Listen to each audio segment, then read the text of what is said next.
PG episode 97. My name is Dave Hunt, and I'm joined by Michael Swick. How's it going, Dave? We're close. We're too close to the PlayStation Showcase that we have to figure out exactly what we're going to talk about this week, and figure out how we're going to cover that when that happens. But I'm excited Yeah. to I talk mean, they're games this finally week. talking for like the first time in like 12 or 13 months, which is super cool. Like really talking, like not a state of play or anything like that. So it'll be interesting. There's a whole bunch of rumors flying around, one of which I thought was going to be at the showcase, but has kind of been debunked now before, possibly. Yeah, That's one of our stories. Um, we are Digital Days Gaming. We are a weekly podcast that goes live every Thursday morning, 6 a.m. Eastern Time on podcast services. If you could leave us a review on Apple Podcast or Podcast Addict, that is super helpful.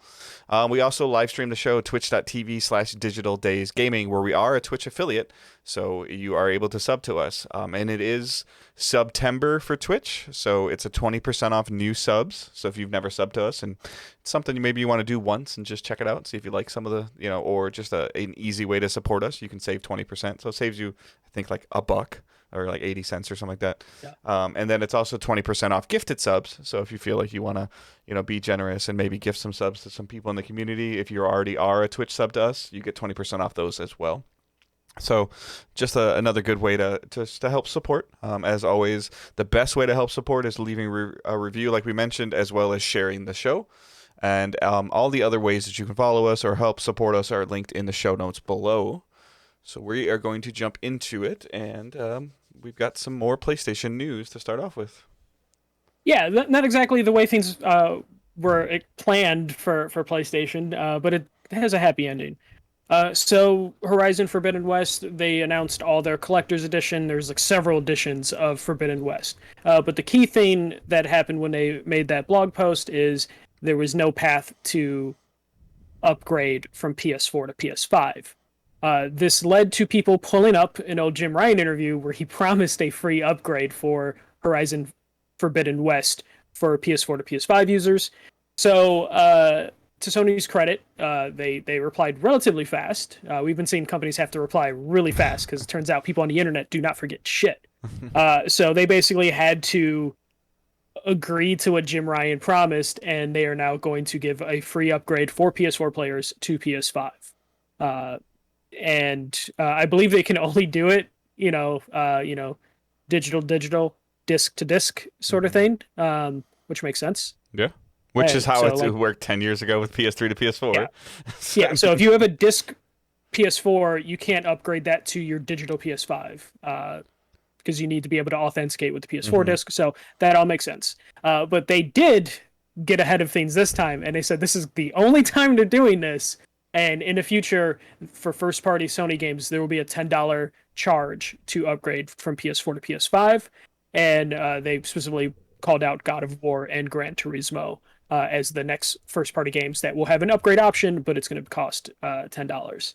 So this is why I think Jim Ryan isn't the best at being that spokesperson. He's probably an amazing business person. We see Hmm. how successful the PS5 is right now. All the studios seem healthy, but these type of interview quotes that people were able to pull probably don't help their situation. And now we have people Yeah. Also, just buying the PS4 version. how did this get out the door in the first place like this? Like, how did nobody at Sony's board or PR say, hey, like, we don't think this is going to be a problem because of XYZ, or our competition, put a fancy name on smart delivery, and we've always said that we have something similar to it, and now we're not doing it. So then it came out like this. Now, that's beside the point. Like, I just think that's somebody not listening to the person that sits in front of the computer at the board table. Or the person in the Zoom call that was like waving their hand feverishly in the lower right hand corner of the screen, and they got ignored.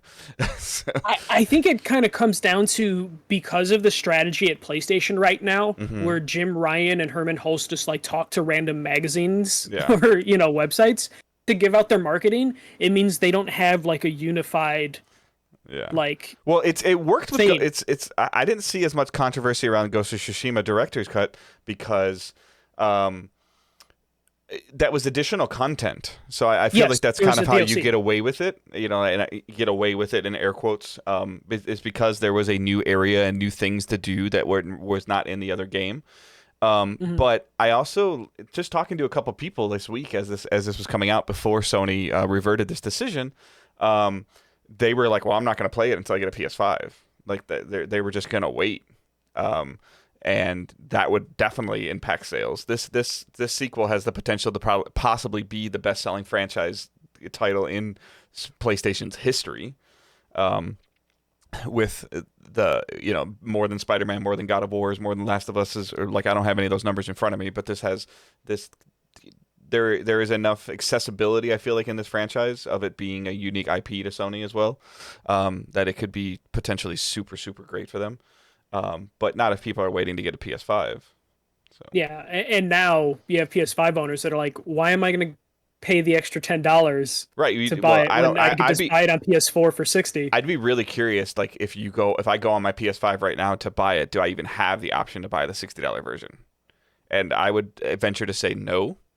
I would assume that those three little dots, the little burger thing, is there to view the product on PS4. I would imagine that option's still there, but that would be. I'm gonna check that later just to see. On the app, yeah, for sure. But when I'm talking about when I'm physically on my PS5, is it going to let me buy a PS4 version of a game when there's a PS5 version available?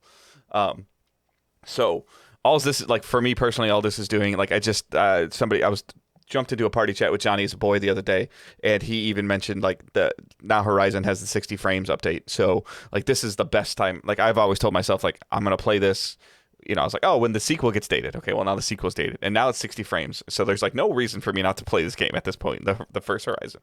So, yeah. And when I get up overnights 100%, that might be, like, my 2-day-a-week, like, stream game that I stream for, like, 2 hours a day or something like that. And we just hang out and do that because I need to get back to streaming a little bit more. But the other thing that I find interesting is that, and this is not a criticism of you, but you said, kudos to PlayStation. So a year ago or 9 months ago, when Xbox tried to raise the Xbox Live price and reverted it within a day, all of the people were like, "Oh, look at that!" Like, look, and they were criticizing Xbox for moonwalking or backtracking on what they were doing. But now Sony does it and they praise them. This should have never come out in public in the first place. This was a huge mistake. When I say kudos on them fixing it, it's one of those things where, because they're number one, they technically probably can be like, fuck you, we're just doing it this way anyways. And Microsoft's in a position where they can't, because they're, in last place. So Microsoft has to be like, oh shit, we're so sorry, please don't hate us now. And Sony, sadly, I feel like I have to give them credit because of the current way they're ran, to where it's just like tough shit, we're number one. I feel is the vibe. We'll find out on Thursday too, but I think there's more stuff that's going to be PS4 to PS5. Like, there's more. I think so. There's more stuff than GTA and God of War, or Gran Turismo 7 and God of War. There's more. Yeah. Like, and I think so too, people are going to like the new announcements, like, or whatever or the new things that are either dated or announced or teased at this event, and that's great. And like, and even at this point in time, like, if it comes to PS4, it's good for gamers, because getting a PS5 or getting a Series is still a challenge. And then, people are coming out of the pandemic that are just now maybe going back to work. Like, I get all that, and I understand all of that. But, for a company that continued to push the envelope from the PS3 to PS4 generation, and now is just merging the two generations, it's just different than what we thought or what they led us to believe from the start. And then again, this is more of, never, like I said before, I don't remember what it was a couple weeks ago or months ago at this point in time, but this is just another one of those things where Sony's like kind of like holding something up to the camera, and they're keeping the left side, like, their hand strategically placed somewhere, like, over the asterisk, like they're hiding something from you and just hoping that you don't freak out. And then people freaked out for Horizon. So yeah, it definitely, and that's why I'm just like, it's not even necessarily Jim Ryan's fault. It's like their branding overall, it comes across as arrogance a lot of the times, of just like, their marketing in general is super confusing. Okay, so I've seen, and I know I'm going to start seeing more of it as NFL season starts. Thankfully, football's going to be back. Tons of lately, like during, whatever, you don't like football, forget you. But like, even like during the NBA finals, like watching some of that, or watching baseball games. That's really the only time I watch live TV. So that's the only time I see these commercials as a point of reference for what I'm saying. I saw commercials for Ratchet and Clank, and at the end of the commercial for Ratchet and Clank, it showed a picture of PS4 and PS5. Why? Like, it doesn't Wait, work it on did? PS4. It did. Yeah. I'd have to look at those ads. That's Yeah. super weird. And I was like, I mean, I'm 90% sure it showed a picture for PS4 and PS5, I and don't it was, think it. and No, it, there's and no it, way it and did. it only I can't showed, imagine. and it only showed Ratchet and Clank. If it showed something else, like that's fine. If it was a commercial for Horizon or whatever, but I knew there was something. I was like, what the heck? And then and I've seen, I want to say I've seen, it might have been a Twitch ad, but I've seen starting to see advertisements for Deathloop. Mhm. And I don't and I don't remember if that did or didn't. I don't even know if it had anything. So in terms of, it just maybe said console exclusive, which is what it is. So Yeah. so like it's just really, really weird. And it is what it is. They're a multi-billion-dollar business, like you said. They're number one. They're demolishing, pretty much again 2-1 over Xbox, even though Xbox doesn't care how many boxes they sell. And we're due as For much now. as much as people hate it, we're due. Like, Xbox is going to have, Xbox needs, and also should probably has one, knowing their strategy, like another big Game Pass announcement coming in the next 60 days. Like, they have to. It's been too quiet. Yeah, we'll probably get one probably by the end of the TGS, month, I would imagine. or is TGS over? October? No, TGS is still to come. It's Okay. usually like the middle end of September. Yeah. Though with the digital stuff, I don't know if it Yeah. bleeds into October now. So I can see them doing something else, but like my expectations, we might as well just transition to like the PlayStation showcases this week. It's happening Thursday, so the day this releases, this episode will be out. Me and Dave might record something special, depending on if it's worth doing something. But I think when they made the amendment or whatever you want to say to like the hey, all first party games from PS4 to PS5, I think you're right. they're getting out we in will front. see some, Yeah. yeah, we'll see more games that are PS4 to PS5, and at that point it's just Sony just doing a thing of just like, we have so many more PS4s that are already in the market and we can't get enough PS5s out to people. Yeah. So they're just trying to capitalize on their money. What scares me is knowing how pushed back game development is this going to be this is a good plan for now, for Horizon, which will be out in February, for Miles Morales, which came out at launch. But like 2 years down the road, when like God of War is out, do we really want God of War to be on PS4 and PS5, and Gran Turismo when that's out in 2 to 3 years? Or do we want that to be on PS4 and PS5? Or the double-edged sword of what game may or may not be announced at this Thursday showcase that they'll say PS4 and PS5, and then it gets the inevitable delay that almost all first-party games get. And again, that's not bad. That's just Sony trying to get ahead and make sure that people know that there's stuff coming, and they delay the games. It is what it is. Everybody dates stuff too early. So they announce something on Thursday that says PS4, PS5. It gets the delay, and then, like we've speculated over the last half a year, who's going to be the first one to say, "Hey, developing for multiple platforms is too hard, and we're just going to go. We're just going to go next gen." And that's happened before. Did The Last Guardian do that?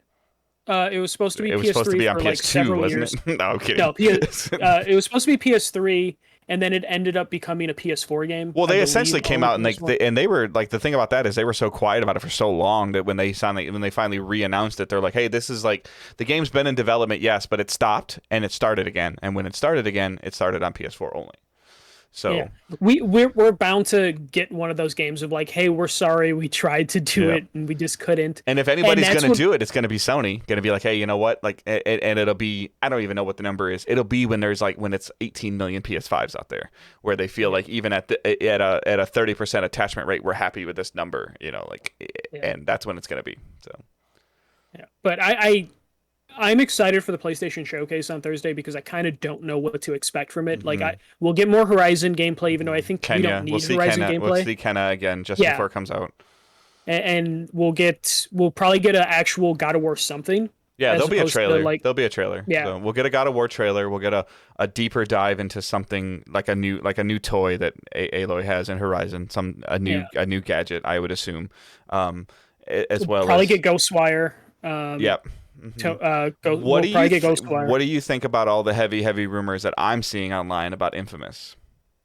I don't know. Because my first question is, who's doing it? Because I don't think it's Sucker Punch.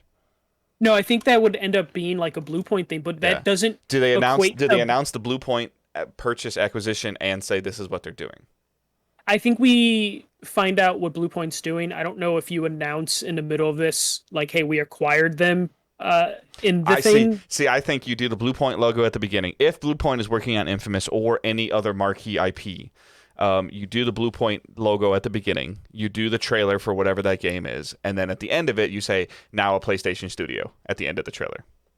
Yeah, yeah. Or when they do the blog post introducing the game, Yeah. they announce it there. I have higher expectations for Blue Point. I love Infamous, but if it's just a remake of Infamous 1 and 2, That would suck. If yeah. it's a continuation of Cole's story, like somehow or something, or taking place within the Infamous universe as Cole, like between 1 and 2, maybe. I think that would be cool. Yeah, but if it's just a remake of the first one, I love the first game, but like I kind of am past open world games like that. So like especially Blue Point, weren't they saying that they're working on like their most ambitious project? And to me, Infamous doesn't fit as like a super ambitious I mean, project. you agree with me though that it can't be Sucker Punch, right?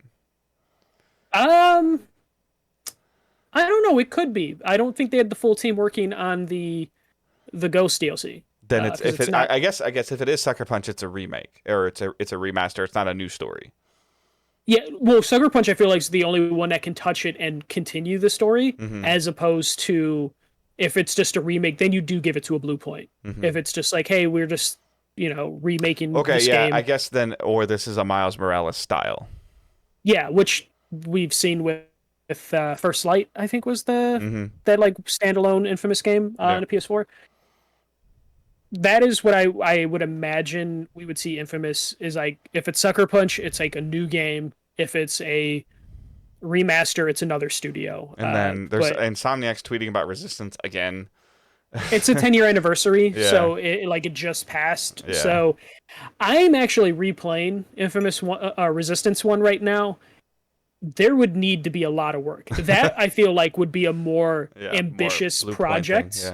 Yeah, for Blue Point, because the first one's good story-wise, but it is very simple, feels like 2006, 2007 sort of shooter. The only other rumor that's come to mind that I've seen recently too is like, what do you think about the speculation about Spider-Man 2? I think we can see something for Spider-Man 2. I feel like it wouldn't be out of the realm of possibilities for them to have a CGI trailer with like a 2023 date on it. Especially as much as I know you don't want it to just be in New York again. Right. It's going to be in New York. If it's in New York again, it should come out next year. I can see it being like one of those March 2023 But games. at the same time, I think that, like the way that game development's been working lately, you can get away with doing it with New York and maybe doing some more underground stuff in New York. And because you have multiple Spider-Men, you can put someone in a completely different part of the world and totally be fine. And that's where you can have some diversity in terms of like gameplay. Yep. I think we will probably see something short. We'll probably see something meaty for God of War, but then a teaser for Spider-Man 3. Even if it's just the Spider-Man logo with 3 on it. Or 2, actually. Spider-Man 2. Do you think that we'll see anything Dreams related or Media Molecule related? No. I think if anything, we see a Dreams coming to PS5 trailer. Because it's not got officially a PS5 upgrade. Yeah. Dreams is Media Molecule is one of those studios that I worry about in current Sony. They don't make games right now. Yeah. They make cool experiences, and does that hit the bottom line that they want to do? Or do they challenge Media Molecule with like, hey, we need to do a ambitious single player game, which I think they could do with their art styles and everything. And then, but then they have Poly. Yeah, the last question too that comes to mind is like, do we see any teases from Housemarque again? That one I feel like is too soon. Okay. For Housemarque, unless it's Returnal DLC, which I don't know. Returnal DLC now with saves.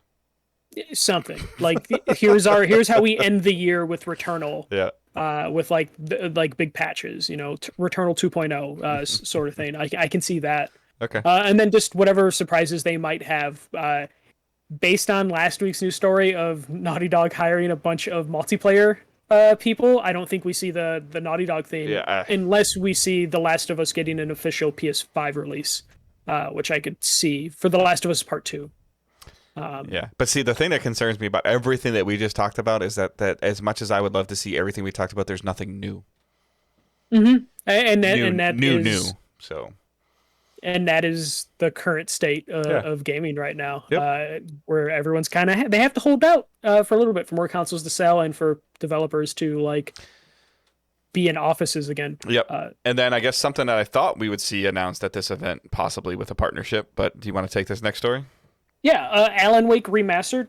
So this popped up in the Epic Game Store a couple months ago. But people didn't know if it was just a re-release of the PC version because it's available on Steam and everywhere else. So Remedy was pretty quiet about that, but then a Taiwanese site put that it's coming out October 5th for PS5 and Xbox Series S and X. But it was confirmed today by Sam Lake, one of the people over at Remedy, and it is real. They didn't give a release date on it, but they said it's a 4K resolution, and it's going to come with the game's expansions and commentary from the creative director, Sam Lake himself.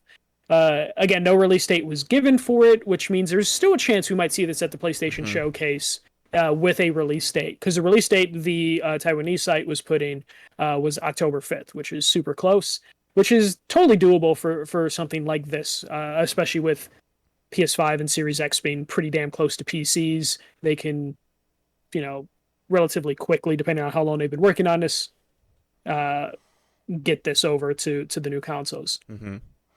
This is a pretty cool announcement. Remedy did regain the rights, I think, like last year, 2 years ago for Alan Wake. So this could have been in the works for a while, as Control became more successful, and they brought Alan Wake into the Control universe. So this seems like their plans coming all together. And then it being at the PlayStation event is great because the majority of the people that would probably be paying attention hardcore to the PlayStation event more than likely didn't have access to this game because it was an Xbox exclusive or PC. Yeah, it was Xbox thing. Xbox and PC. This is something that, especially like as soon as I got my hands on an Xbox and got my hands on Game Pass, that a lot of my friends were saying, "Hey, you got to check this out. You got to check this out." And I didn't. Again, for no particular reason, but partially, I guess the main reason is partially because I'm the guy that's like, "Oh, old game is old." But if there's a remaster coming and it's actually going to control better, then and look better, then it would definitely be something that it would interest me more than going back and playing the other game, which I'm not opposed to doing, but this is kind of more nudging me in that direction. Similar to like what I just have been doing with Skyward Sword and stuff. I would never have gone back and put the disc in my Wii that doesn't work anymore. But weird sense. Yeah. Yeah, but also what you're doing with Horizon. Now that Horizon's got the 60 frame patch, you're like, well, there's no better time to play Horizon. Correct. Why would you download Alan Wake on your Xbox? But I know that a new Alan Wake is coming. So, So this is cool. Like I said, Johnny's been kind of pounding the table for me to play this game, and this will give me even more of a reason to play it. So. Yeah, I'm just happy. Remedy's one of those studios that I've always liked, one of those developers. So seeing them, get control of their IP, and then now they can release this, and people have been wanting an Alan Wake sequel, and some people didn't like Control that really loved Alan Wake. This is one of those times you can vote with your wallet. If they can sell enough Alan Wake copies, they'll be like, you know what, let's put an Alan Wake 2 on here, as opposed to just kind of jamming Alan Wake into Control. Mm-hmm. Because Control is their future as of right now, because financially it was their most successful game. Right. But if you want an Alan Wake 2, buy Alan Wake Remastered on whatever platform you play on. Yeah, and they'll know like there's enough interest, and that's what you have to try and do is vote with your wallet here. So they're giving you a chance to let them know that you care about Alan Wake, and it's going to probably cost you $70 on PlayStation 5. 70. I love that transition. Yeah.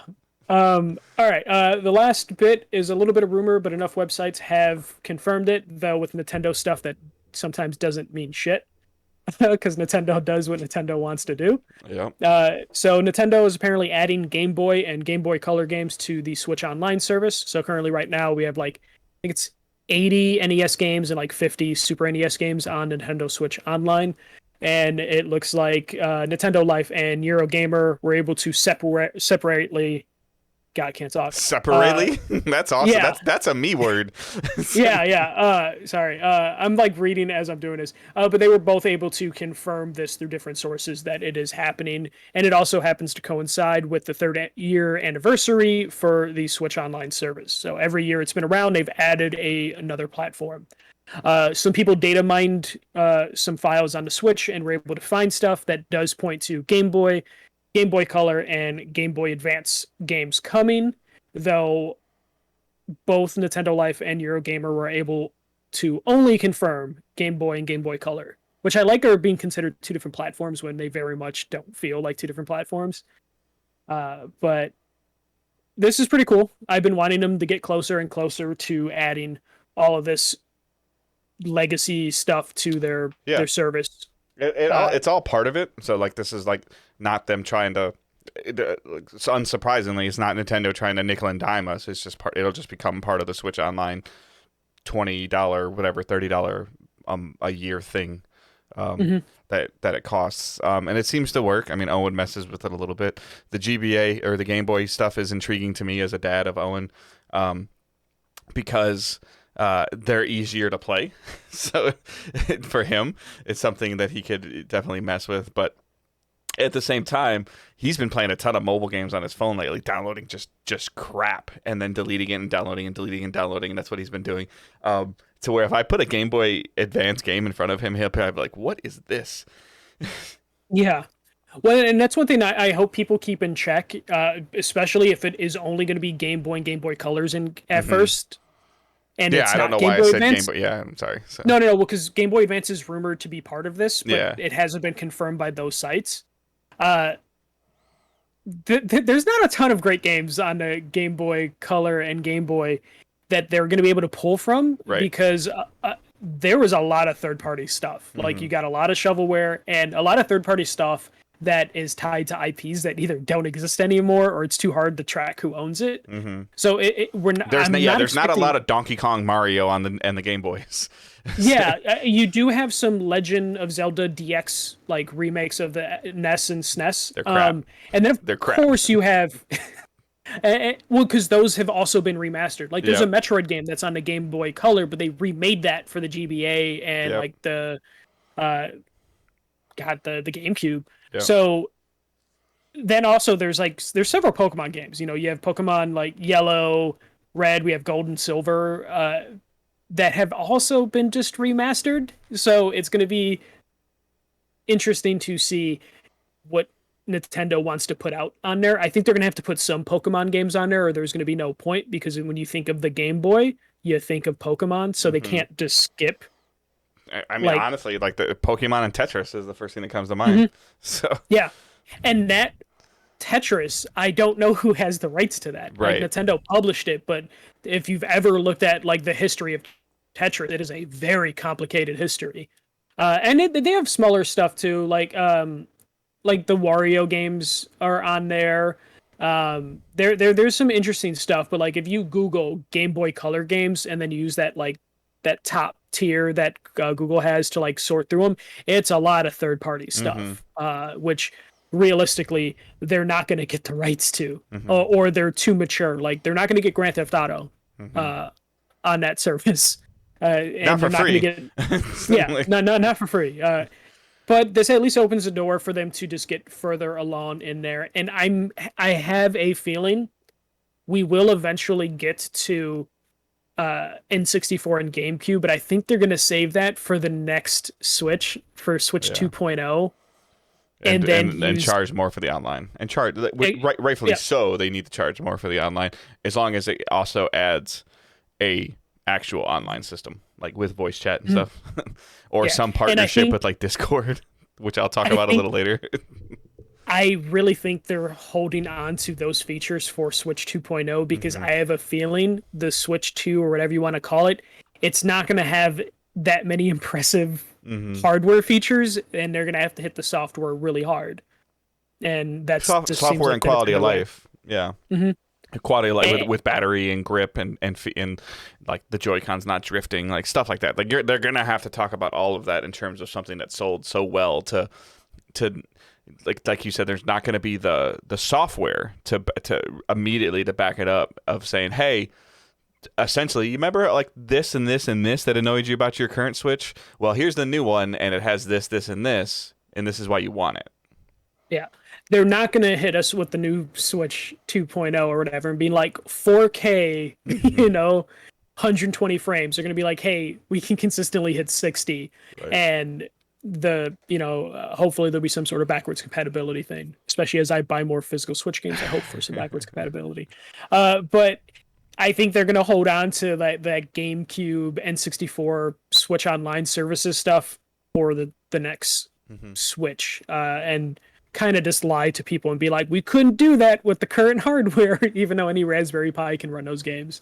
But we're at least getting there. We're moving forward. I'm really hoping we get to the point where they can find a way to do DS games.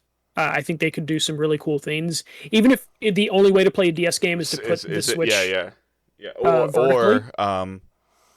Well, I don't even know. I was gonna say dock mode, but you can't. That doesn't happen either. Yeah, I was gonna say, or they figure out some way. No, that's the feature. That's the feature of Switch 2 is that you can plug a cable in and dock it and do dual screen. Yeah, with your TV. I think the only thing they'd be able to do for the DS our Wii U cable.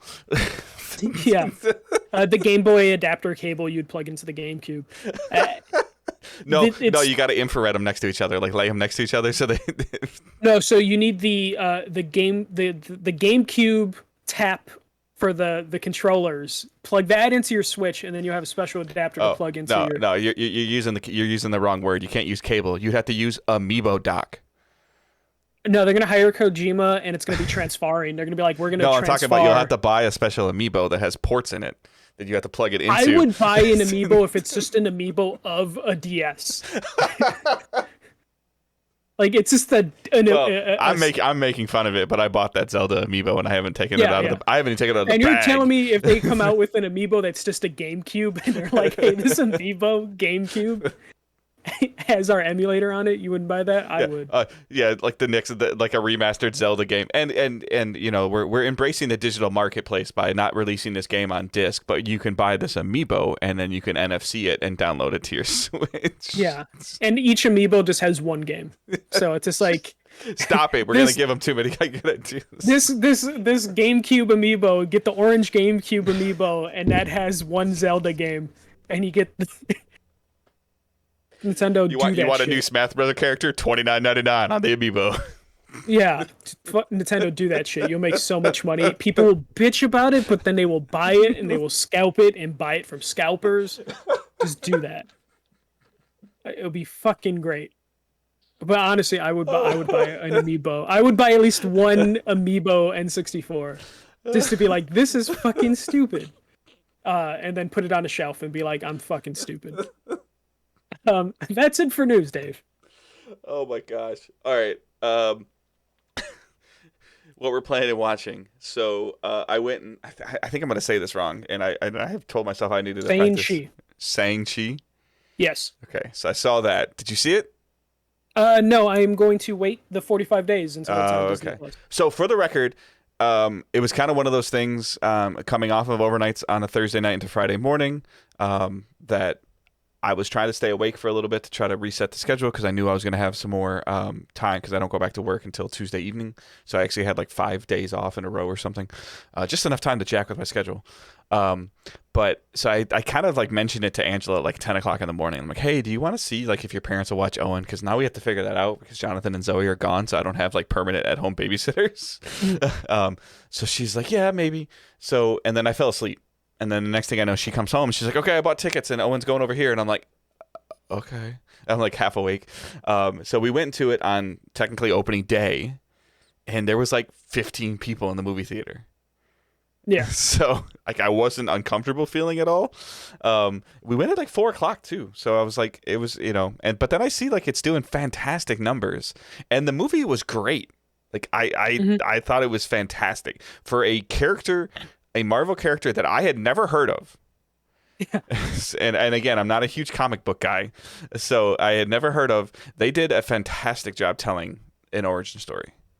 Like, it was good. It was par for the course with Marvel of enough funny moments that obviously to make you laugh and for you to remember, some really cool action scenes, and a great story.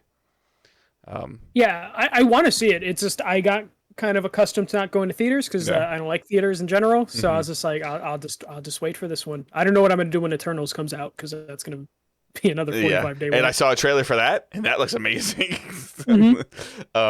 It's so like that, and I'm not one of these people that wants to go to the movie theaters at all either. But at the same time, I want to make sure that it's important to me to support like my local movie theater. That's not a huge corporation, but they're big enough, I guess, that it's not the end of the world. But yeah, if I had a small theater that was cool, I would probably consider it. But it's mostly just the MJR. I go to MJR theaters. I think they've been purchased by a big company, but they used to be just local for the most part. So relatively, I'm okay with that. And it wasn't as busy as I thought it was going to be. So, and then I mean, we my wife and I pretty much just used that for a date night. We did movie and dinner and walked around downtown, with our hometown city for a little bit. Just kind of hung out. So that was good. If you haven't seen it and you're waiting to hear somebody's opinion and you think mine is remotely even worth your thought process, I think you should go see it. So, but if you're also like similar to Michael and either don't want to or don't feel comfortable going to a movie theater, you've got like 41 more days. So yeah. If the theater by me wasn't so shit, I would probably go see it. Yeah. And ours is really nice. Like the big leather recliner is very clean, very well, so pretty happy with that in general. I ended up playing a lot of Destiny this week just because I've for some reason I don't want to finish Zelda. I got to a point that I'm very annoyed with Zelda Skyward Sword where I lost a lot of my gear and I got to pick it up. And I don't think it's too hard to pick it up, but I was just more annoyed that I lost all my stuff. And then Owen's been bugging me to play it, but he also started school this week. So there's been a whole bunch of stuff going on with that. So I do want to get back to that and finish it. And then I want to finish it before Kenya comes out because I really want to play that. And then right after Kenya, it's going to be Far Cry. So I'm actually like one drop away in Destiny from being max power for the season already. Just because of the way some of my luck has gone. So when I hit max power, I'll feel better mentally because then I can just play the game for stuff that I want to do, not stuff I feel like I have to do, if that makes sense. So, and it's a like I've said a couple times, it's a 6-month season and I'll hit max power within the first like 3 weeks of it coming out. So I can definitely kind of chill away from that, and going into the holidays sounds fantastic. And then, but the thing that I do want to talk about positively for Destiny is the crossplay has been working fantastic. And then this week they also added cross chat, so in-game chat, and it sounds great. Something that is dumb that I don't understand. So I've played Destiny on PC and Xbox and PlayStation over the course of the last year or so, whatever this cross-save thing became a thing. On PC, obviously, it has more voice chat settings than consoles do. And on PC, I just turned in-game chat off. I turned it off when I was playing on PC because I usually, if I'm on PC, I'd be using Discord. And on console, you can't turn it back on. So like there isn't that option. So I actually had to come downstairs, turn my PC on, log into my account, turn in-game chat on the PC side on to be able to use it on console. So that was kind of dumb. Yeah. So, and then this is just more so the in-game chat, like I said, works great. The quality is great. The only thing that sucks about it is that you have to be on the same fire team. So if you're not on the same fire team as somebody, you can't even like group up and say, hey, what are you doing? Oh, I'm just finishing this. Okay, cool. When you're done, can you join me? Like you can't do that because you're not in the same group as they are. And this just brings to the point my like Xbox and Microsoft, and I know Microsoft and Sony, and I know Sony's already working on it. Go to Discord and say, what's it going to take to make it work on the box, like to make it work on consoles. Like this. Yeah, There's an app called Coral that you can download on Xbox. That's like kind of like a backdoor version of Discord, and it works. It does. You do randomly get disconnected, and a couple of the Xbox players that I've been playing Destiny with are saying it does. It has been like causing like their system to crash, which is a little scary. But it's getting to the point where like with all these marquee games having crossplay on them throughout multiple platforms like Apex and Call of Duty and Destiny and anything else that Rainbow Six, I think I don't remember. All like these this stuff's got to work. Like I love my Turtle Beach 720 headphones. I love them.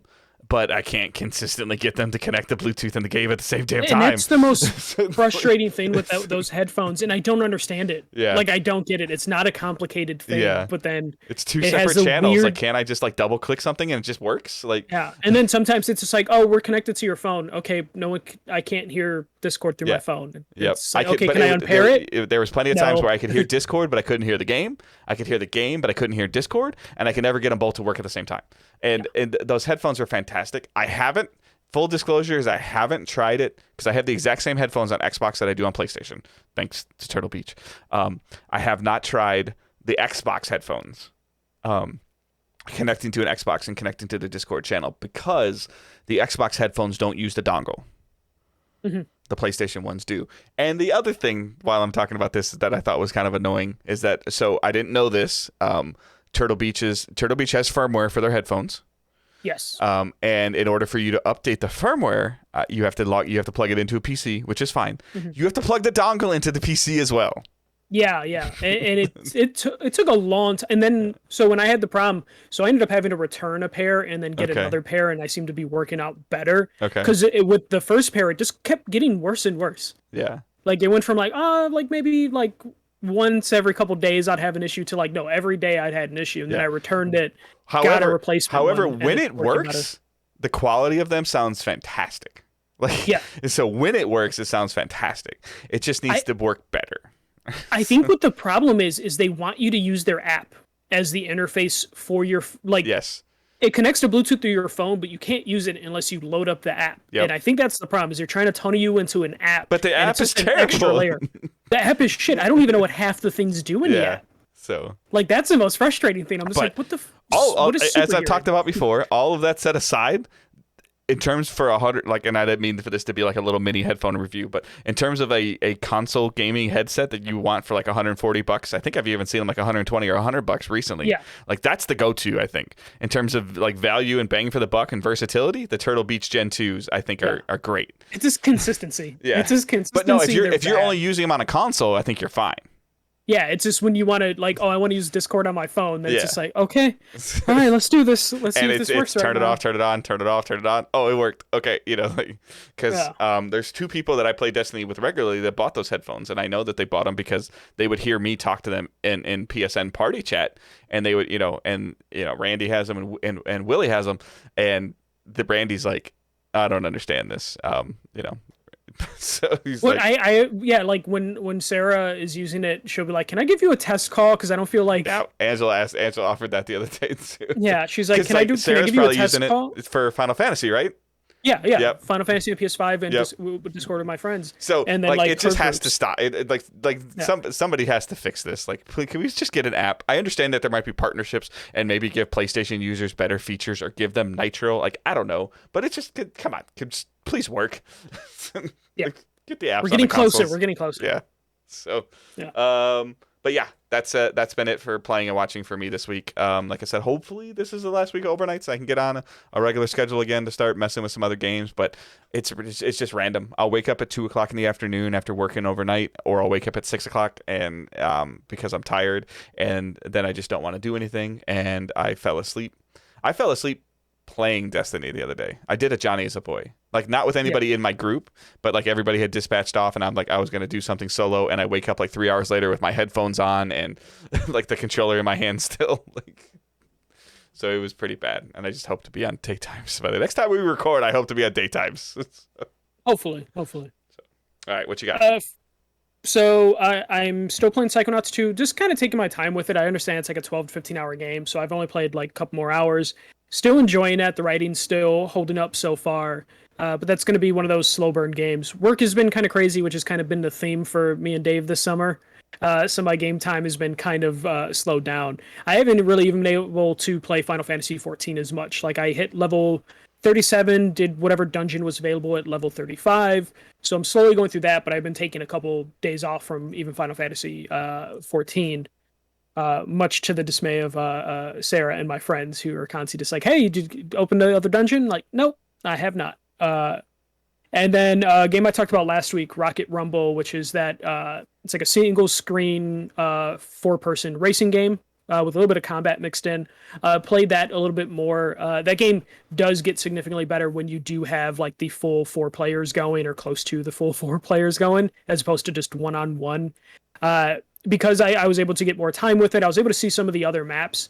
And some of the whole point of this racing game is it's kind of combat. You're kind of trying to knock the other racers off the track and score as many points for like damaging them and getting to different checkpoints faster than them. So it's a lot of things that you can do to end up winning the game. It's not about just finishing first. It's about accumulating as many points as possible. Some of the other maps get pretty intense in terms of like the hazards, and then once you start to learn the map, using that to your advantage of just like, okay, I know what's coming up. If I can just knock the other player slightly to the left, they're not going to have enough time to dodge this hazard, and they're going to get knocked off the map. So slowly learning the strategy on that. It being early access means it's still kind of difficult to find players, but I am having fun with it. And if this game can make it to consoles, I can see this being one of those party games that you bust out when you have people over. Because I currently have like rotation of local games to play, and it does have local play. But it being on PC, I mentioned last week, isn't the most ideal situation for local play when you're playing on a PC. So if this can make it to consoles, I think there could be like some real fun times to be had here if it makes it there. But I'm enjoying that as I like casually play it whenever I have some time. It's basically like since I'm playing Final Fantasy 14 on PC, it's like, you know what, I'm no one's playing Final Fantasy 14 right now. Let me hop on this while I wait for people to hop on. So been doing that. I still have my GameFly account, which I completely kind of forgot that I had GameFly. It happens like every once in a while I forget I have it and I return a game. I need to send Luigi's Mansion back. Yeah. So I got Tony Hawk Pro Skater for the Switch from them, and it's Tony Hawk Pro Skater in handheld mode. Like it does take a little bit hit in the visual quality, and it's not at like a silky smooth 60 frames like it is on PS5, but it runs well enough that it is actually a decent port of Tony Hawk Pro Skater, which I just love having because it's Tony Hawk, one of my favorite games of all time on the Switch, and I'm always playing in handheld mode with my little fixture controller mount thing, which is become my go-to way to play the Switch, which just it looks ridiculous when I'm playing it because it's mounted onto the controller. But I'm happy with how Tony Hawk runs on that, and it's definitely one of those things where like I will probably pick this up when it's on sale as opposed to just renting it because I'm having fun in terms of like having a game I can just do 2-minute sessions and it's just portable, which is just really nice. So I've been playing that more and more. I actually kind of ran out of games to listen to podcasts to, and I've kind of also ran out of podcasts. So having Tony Hawk on the Switch, even though the soundtrack's perfect and you shouldn't mute the soundtrack, I've been using Tony Hawk to listen to podcasts as I try and 100% everything on the Switch, even though there's not an achievement or trophy system to track all of that stuff. So enjoying the hell out of that. I think that's pretty much it. I'm just waiting for a couple games. I'm still playing Ace Attorney with Sarah. We are on our 6th case, and there's 10 in total, so getting close to finishing that. I'm just waiting for Deathloop to come out, I think, next week. And then, is that next week, really?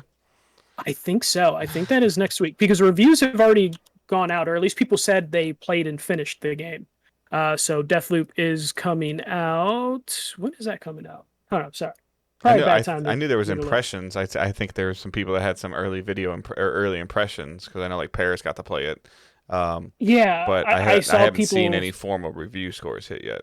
Yeah, I haven't seen formal review scores, but there have been people that have been like, "Yeah, I beat the game." So I guess the copies are out there. So I'm looking forward to messing with that. And then yeah, September 14th is when Deathloop comes out. So next Tuesday Oh wow. it'll be out. And then Kenna is I think the week after that. So there's games coming out to play. So I probably have to get through Psychonauts quicker than I'm currently playing. And then there's some good indie games that have come out over the last like couple weeks Hmm. that I need to pick up and have time for. I'm really interested in playing the game Lake Okay. that people have been talking about. I was kind of sad though; it seems like a perfect game to play on the Switch, but it looks like it's only on PC and Xbox right now. So probably have to pick that up on Xbox. I've even had a couple of friends of mine too say like, 12 minutes, eh. It's like Yeah, so, and then that's they're like, you should still probably try it, but don't like maybe lower your your expectation a little bit when you go in, which sucks because it mhm. looks so cool.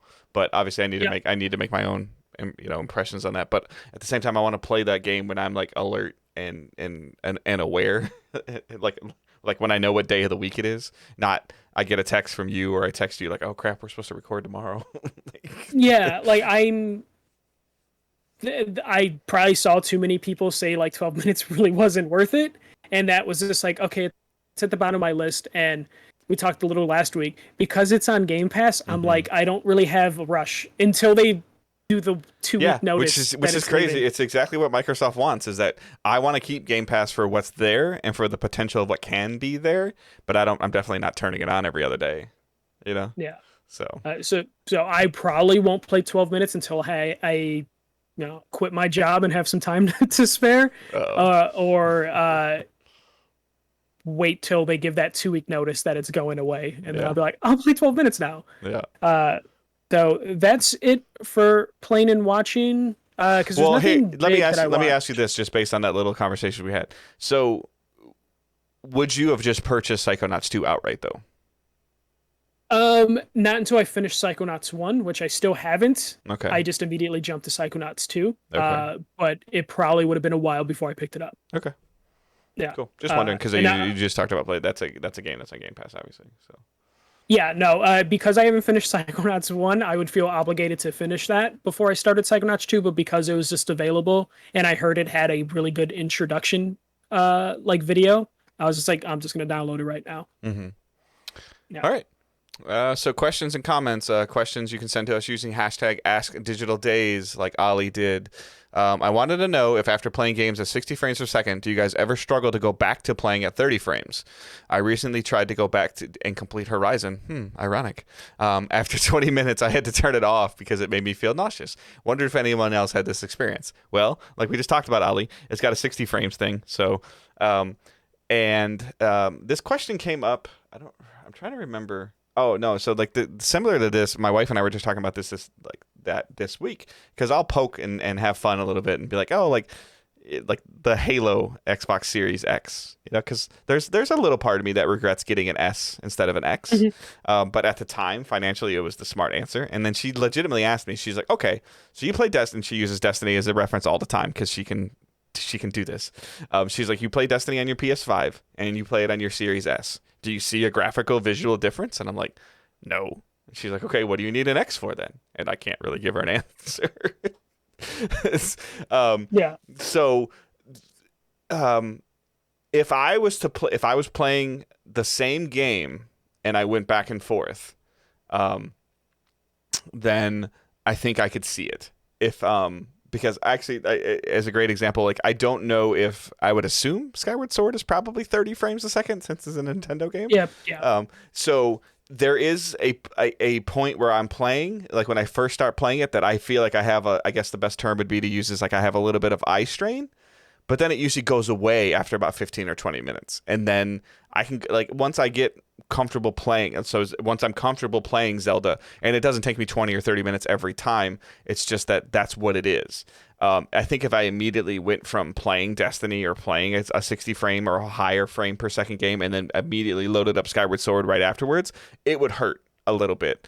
But if I like played Destiny and then went to work and came home and played Zelda, it wouldn't hurt. Does that make sense?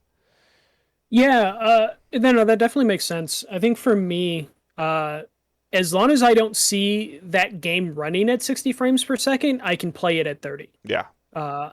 I can play 30 frames per second games as long as that's the only option to play it as. Because, like with Ratchet and Clank, by default, it was at 60 frames per second. But you can knock it down to the 30 frames second, and then you'd get more visual like things. I tried almost, doing right? that. Yeah, I tried doing that. I couldn't do it. Okay. Like, I was just like, I saw it at 60 frames. There's no way I'm going to be able to play it in 30 frames by any means. So for the most part, as long as I only have seen that game running at 30 frames, I'm fine. Like, I can switch between 60 frames and 30 frames games. Okay. But I can't.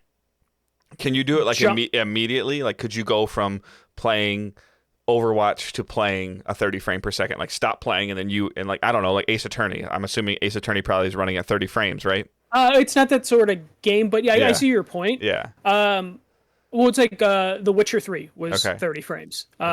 Could you go from playing? I don't even know. Like, could you go from playing Overwatch at 8 o'clock at night and then jump over to Witcher at 11 o'clock at night as a part of a gaming session?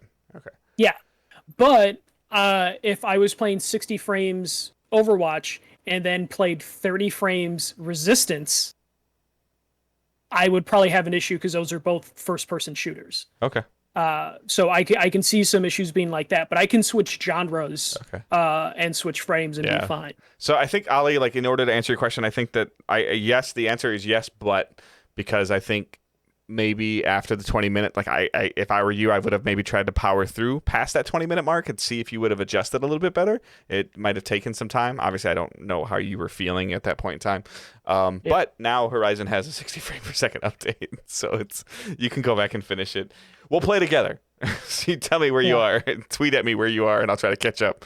You're probably like multiple hours ahead of me. Yeah. I think that also we talk about this a lot. If it's steady, that also helps. Like, if we get a choppy 30 frames, I can't do that shit. Yeah. Even if we get a choppy 60 frames, a consistent 45 is fine as long as it's 45. Yeah, but if it goes 60 to 45, I can't do that. Yeah. And 30 frames per second games that can't keep 30 seconds drive me insane.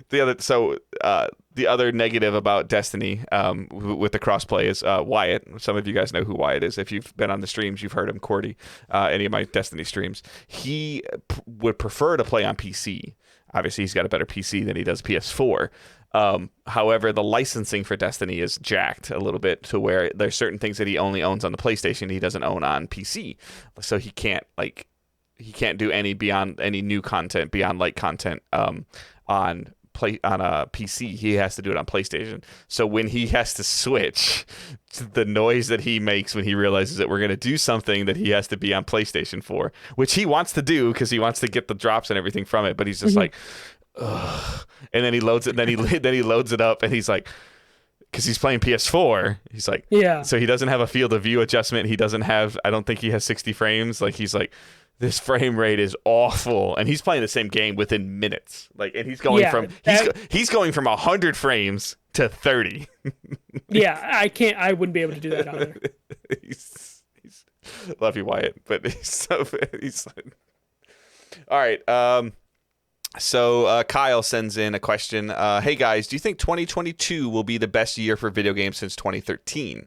2021 has been pretty disappointing in terms of quality and quantity of releases. I'll always remember this year as the pandemic finally catching up to the industry and a full year filled with delays. Interested to hear your thoughts. Thanks for all you do. I think 2023 is being set up to be a very, very, very, very good year because I think games are being pushed into 2022 because they need to be. And I also think that there has been development of newer stuff has probably been put on hold entirely because of the pandemic. And I don't think we're out of the pandemic yet. Yeah, what I fear with a lot of games that got pushed to 2023 or 2022 from this year is they might have some cut features. We might not notice all of the cut features, but there might be some stuff where they're like, we got to pull back our ambition just a little bit. I think there's a good chance that 2022 will be a great year. Just if you look at the first half, it's like we have Elden Ring, which has been in development for a long time, so that will probably be safe. We have Saints Row, which has probably been in development for a long time, coming out in February, so that will probably be safe. There are games that are coming out next year that Starfield will be coming out in November of next year, and that's been in development for a long time. So there's a lot of games that have been in development a long time that will make it out next year that will probably be like potentially all-time greats. But then we're going to get a lot of games that were pushed back this year to 2022 that are probably going to have some uneven parts because they went from like working in an office to working from home to maybe working back into the office to then being back home. As we've heard some I don't want to that. keep tying stuff to Destiny, but it's what I've been playing lately and what I've been tying some stuff to where Bungie came out and said, hey, with COVID and the pandemic, Witch Queen, which was scheduled for late September, early October, isn't coming until late February now. And you know, so and that's 5 or 6 months, and that's for a live service game that they can continue to work on. I don't think that we're going to see the peak of these console generations until studios are back in office full time, like in their offices, or find a completely perfect remote system, which is possible that some developers will never go back to the office. Or games are developed beginning to end this way, and like they've had to pivot to where like where we heard about companies testing 10 or 15 people working from home, and then 10 days later everybody was working from home. And things of what they're used to where, you know, like where there's a high overturn in the gaming industry, like there always is. But a game to be concept and greenlit and built and developed from this remote style versus there's still like this is still happening. Of like, damn it, I could do this better if the guy was sitting next to me. Like you know, and now they need to learn how to do it without it. And you know, for a new IP, like a brand new IP, start to finish, like that's scary. So but there's still always a chance that 2022 could be good or be one of the better years in gaming, just with some of the games I listed off, and then games we'll find out sooner. But I do like that so I've been saying 2008 is the best year in gaming. I believe Kyle said 2013 or 2013 was the best year in gaming. And then unrelated, one of the people in the Facebook group is talking about 2007 being the best year of gaming, or one of the best years. So it sounds like a really cool Patreon episode that I would actually have to do some research for. You would, I could go off the top of my head for a lot of these, but so it's funny seeing everyone do that, because 2013 pretty good. I still think 2008 was better, and then I saw 2007. It's like, actually 2007 is pretty good too. If we get old man Josh, he could probably say 97 or 98, because I think one of those last couple years of the 90s was also really good, but I was also 7 or 8. So there's a ton of like good years, but 2020 was disappointing for obvious reasons. 2021 kind of disappointing for obvious reasons. So hopefully 22. It just sucks that I think that the level of disappointment is increased by the fact that there's new consoles. Yeah, and not a lot of people are able to get to them. No, not even that a lot of people were able to get to them or not, but there was just new consoles, and I still don't feel like I've played a true next-gen game on either system. And we're pretty much a year out. That definitely plays a part into it, and that's why these companies are like, hey, maybe we could just extend the last generation just a little bit more. And then there's going to be people... it's easier to develop for, too. There's going to be people that are going to feel robbed in 2 years when they announce the Pro and whatever the hell you call the next series model. I still haven't gotten the regular 5 yet. Exactly. We're going to hit that point in like 2 years where they're going to announce the Pro, and then Xbox is going to announce a stupid name for their system Series to make it even more. 0.0. Maybe they'll just do Series XXX. And this full stupidity. But I'm hoping. That's it. It's funny when I look at 2022 releases. There's also a bunch of games that just have unknown release dates, and I think because 2023. That's why I'm saying 2023. Yeah, we're gonna probably get surprised with a lot of 2023 games. At least the games coming out in the first half of the year have a good chance of coming out the first half of the year. Anything that's aiming for a holiday next year, I have a hard time believing they're gonna hit that. All right, so that is our show. Actually, I'm sorry, Spotlights. So Michael has an Earth Knight developer interview that's on the feed. You want to talk about that at all? Yeah, I interviewed one of my friends, Rich, about his game Earth Knight. They're about to hit 3.0. It's like the final update they're doing for the game. They've been developing it for like 9 years.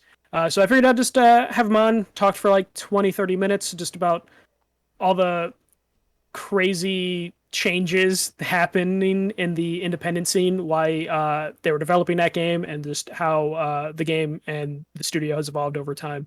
And then Dave, you have a Far Cry episode. Yeah, so there's a Far Cry Impressions with an interview from the game, the narrative director, as well as just my overall impressions. That's on YouTube as well. Still haven't figured out what's going on with YouTube. I got to look at that. I think it only rendered at like 720 or something like that, so it looks a little funny on people's phones and computers. So I might have to re-upload that, but it's on the audio feed as well, so those are there. So Far Cry and Earth Knight is some extra content for you guys. And while we're talking about that, we were briefly talking about it recording before we recorded. Just in case anybody's thinking or asking, like, we don't have anything tentatively scheduled or planned for episode 100. 2 reasons. Tentatively, I think Michael's out of town that week. Yeah, I'll be available Sunday to record. Yeah, so that's the first thing. And secondly, it's not really episode 100.